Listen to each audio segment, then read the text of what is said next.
Digital বোরখা চলবে না, ডিজিটাল বোরখা চলবে না।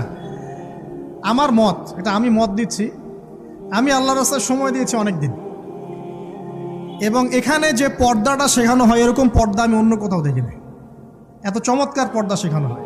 কারা কারা সময় লাগিয়েছেন? 3 দিন 7 দিন সময় দিয়েছেন কারা কারা?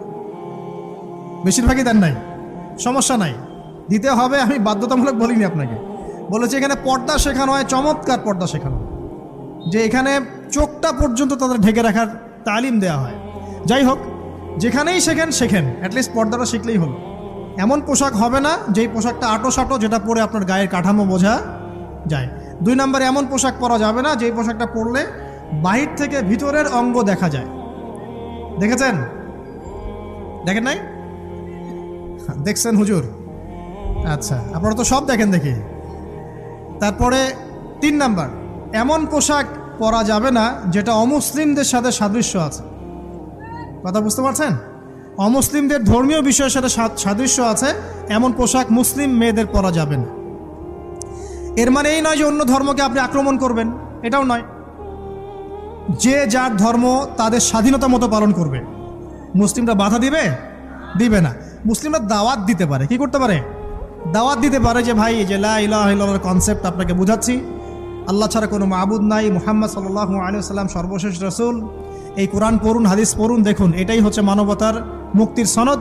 এরপর যদি সে ইসলাম কবুল করে আলহামদুলিল্লাহ, যদি না করে এর হিসাব কে দিবে?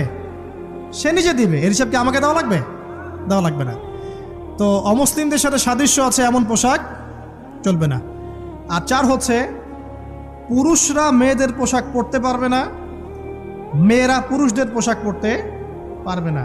জি, আপনাদেরকেই বলছি, আপনারা জিন্স পরতে পারবেন না, মেয়েদেরকে বলছি, এবং টি শার্ট পরতে পারবেন না। আপনারা ওই যে যা ইচ্ছা তাই ড্রেস পরে বলবেন যে 1000 বছরের সভ্যতা সংস্কৃতি, এসব বাজে কথা চলবে না এখানে। এটা 1000 বছরে কোনোদিনও আমাদের দাদা নানিরা এগুলা কখনো পরে নাই। পড়ছে?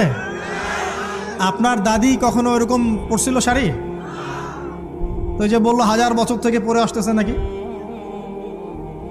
সুবহানাল্লাহ। তো এখানে বিষয়টা হচ্ছে, পুরুষ মেয়ের পোশাক পরতে পারবে না, মেয়ে পুরুষের পোশাক পরতে পারবে না। আমি খুব সংক্ষিপ্ত করে আপনাকে কোরআন সুন্নাহ থেকে 4টা মূলনীতি বলে দিলাম।